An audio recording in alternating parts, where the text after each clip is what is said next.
आपने कभी सुना होगा कि शेर कितना बूढ़ा हो जाए लेकिन शेर शेर ही रहता है, और वो ना तो दहाड़ना छोड़ता है ना ही शिकार करना रहता है, और वो हमेशा जब तक जीता जंगल का राजा रहता है। आज हम जो चर्चा करेंगे उसी शेर के बारे में करेंगे। बहुत स्वागत है आपका। मेरा नाम अजय है दोस्तों। स्वागत है आपका अजय स्टार्क में।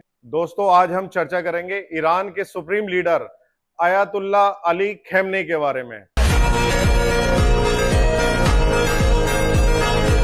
ईरान का जो युद्ध इजराइल और यूएसए से हुआ उसमें उन्होंने जीत हासिल करी। वो कैसे, मैं आपको बताता हूं। आपने देखा एक सुपर पावर लड़ रहा है, और सुपर पावर के साथ कौन लड़ रहा है? अमेरिका, जो वर्ल्ड का लीडर माना जाता है, और उससे ज्यादा आर्मी, उससे ज्यादा उसकी नौसेना, कोई भी आर्मी उससे वर्ल्ड में उससे ज्यादा मजबूत नहीं है, और उस पे हर वो टेक्नोलॉजी है कि वो अपने दुश्मन को गिरा सकती है। लेकिन अयातुल्ला खमेनी सिर्फ अपने जज्बा और अपने लोगों की बदौलत वो ये जीत गया, और उन्होंने बता दिया कि जो उनका रिजीम चेंज करने का जो फैसला था, कि वेस्ट ये सोच रहा था कि हम बहुत आसानी से रिजीम चेंज कर देंगे वहां की, लेकिन वहां के लोग ना तो इजराइल के आगे झुके ना ही अमेरिका के आगे झुके। और उन्होंने जिस तरीके से 45 सालों से उनकी अयातुल्ला अली खमेनी की सल्तनत चली आ रही है, उसी सल्तनत को उन्होंने आगे बढ़ाया। उनके लोगों ने उस पर विश्वास करा, और उनके जो हथियार थे, जो कतर के अंदर अमेरिकी बेस है, उन्होंने अमेरिकी बेस तक पे हमला कर दिया। इजराइल का जो डिफेंस मिनिस्ट्री है उसे उड़ा दिया। इजराइल के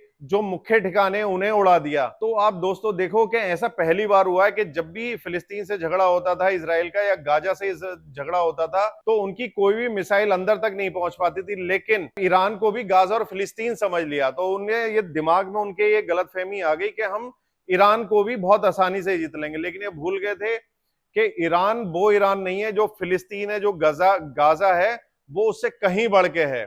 उसकी जनसंख्या इतनी ज्यादा है कि जो इजराइल की भी नहीं है। इजराइल की भी से भी 8-10 गुना ज्यादा है उसकी जनसंख्या।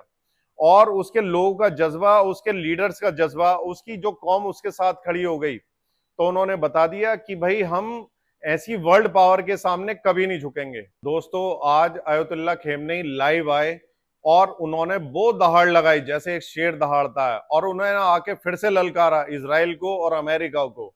उन्होंने बता दिया कि हमने उनके घर में उनके एयर बेस पे घुस के मारा, इजराइल को उसके घर में घुस के मारा। और जो वो हमारे ऊपर हमला कर रहे थे, जो हमारे एटॉमिक प्लांट थे, न्यूक्लियर प्लांट थे, उसे वो बस कह रहे थे कि हमने उसे डेस्ट्रॉय कर दिया। डेस्ट्रॉय नहीं कर पाए, थोड़ा बहुत डैमेज था। उन्होंने अपना सारे वहां से जो भी इक्विपमेंट थे वो निकाल लिए, और सारा यूरेनियम निकाल लिया, और बाद में जाके फिर से वो उसी प्रोसेस को रीअसेंबल करेंगे, जिससे कि वो फिर से एक बार जो उनका टारगेट था एटम बम बनाने का या यूरेनियम एनरिचमेंट का, फिर उस पे जाएं। आज जो उन्होंने लाइव आके दहाड़ मारी है, फिर से उन्होंने कहा है कि आप जो सोचते थे कि आप ईरान को झुका लोगे, ईरान कभी नहीं झुका। ईरान वो धरती है जहां पे शेर पैदा होते हैं, और अमेरिका को भी दिख गया हम इतनी आसानी से जीत नहीं सकते, इसलिए अमेरिका ने भी उससे युद्ध करने की दोबारा से हिम्मत नहीं करी, और इजराइल भी पीछे बैठ गया और शांत बैठ गया। मैं आपको बताता हूं आज उन्होंने इंटरव्यू में क्या कहा। उन्होंने कहा कि अगर दोबारा से इजराइल और अमेरिका ने कभी हम पे जंग करी, तो जिस तरीके से हमने इस बार मुंह तोड़ जवाब दिया, ऐसे ही मुंह तोड़ जवाब उन्हें देते रहेंगे। उन्होंने ये भी कहा कि ऐसा बहुत सालों बाद हुआ है कि किसी अमेरिका के किसी एयर बेस पे किसी अन्य कंट्री ने हमला किया हो और अमेरिका ने उसका जवाब नहीं दिया। तो कहीं ना कहीं ये ईरान के लोगों की पावर थी, उसकी आर्मी की पावर थी, और उसके ड्रोन्स की पावर थी, उसकी मिसाइल्स की पावर थी, कि अमेरिका को भी उस का रिटेलिएशन वो दे नहीं पाएगा, उस रिटेलिएशन कर नहीं पाए ईरान के हमले का। ईरान ने ये भी कहा कि अमेरिका, इजराइल ये समझता है कि हम उनके आगे आत्मसमर्पण कर देंगे, और वो जैसा चाहे हमारे देश में रिजीम चेंज कर देंगे, हमारे लोगों को झुका लेंगे, गुलाम बना लेंगे। ऐसा कभी नहीं हो सकता।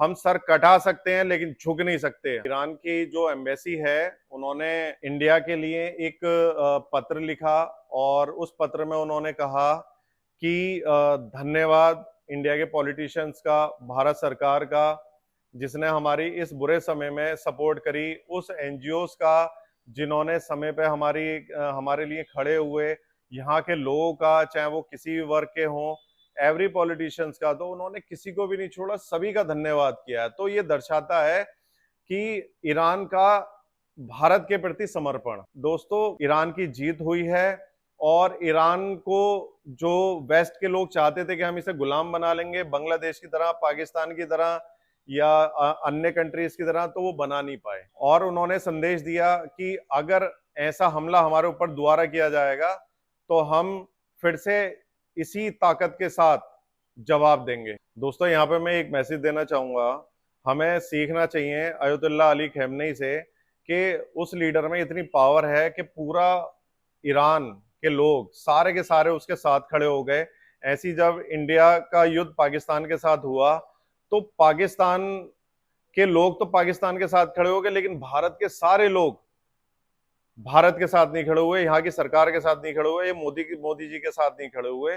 तो मेरा संदेश है देश के लोगों के लिए कि जब भी बुरा वक्त हो तो अपनी देश की सरकार के साथ जरूर खड़ा होना चाहिए। धन्यवाद।